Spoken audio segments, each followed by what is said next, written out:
Ito naman po mga kapatid ay nakasaad sa batas na Republic Act 10054 as stated na kapag nagmotor ka, sumakay ka sa motor mo, you are mandated by law to use crash helmet. Yun lang po mga kapatid. So, ride safe! And good morning mga kapatid. Nasa Baler Aurora tayo. Kung makikita nyo yung ating mga riders, madaming hindi nagsusuot ng helmet.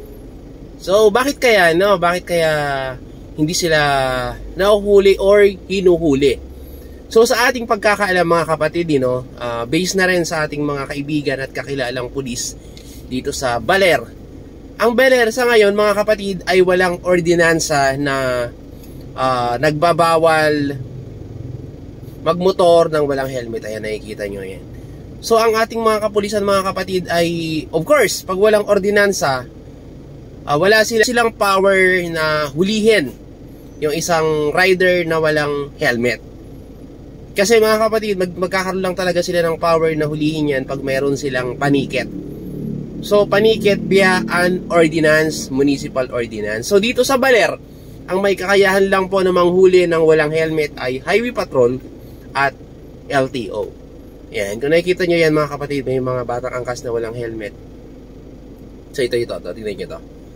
Ayan, so ayan yan, yung dalawang yan papunta doon, dito papuntang gasoline station. So madami talagang walang nag-helmet mga kapatid. Pero it doesn't mean na walang huli, hindi kayo hunuhuli ng PNP Baler, mga idolo, ay hindi na kayo nag-helmet. Napakamahal ang bayad ng CT scan. Kasi pag nadisgrasya ka, unang-unang tatama talaga mga kapatid yung ulo natin. Napakamahal ng CT scan, napakamahal ng neuro.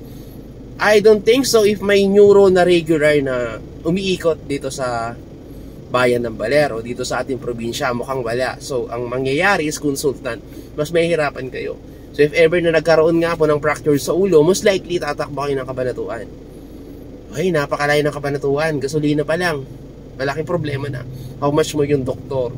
Yung operation, if napalala, yung ating pagkasemplang. So, ugaliin natin na pag nagmotor tayo, malayo, malapit, na malengke, na masyal, mag-helmet.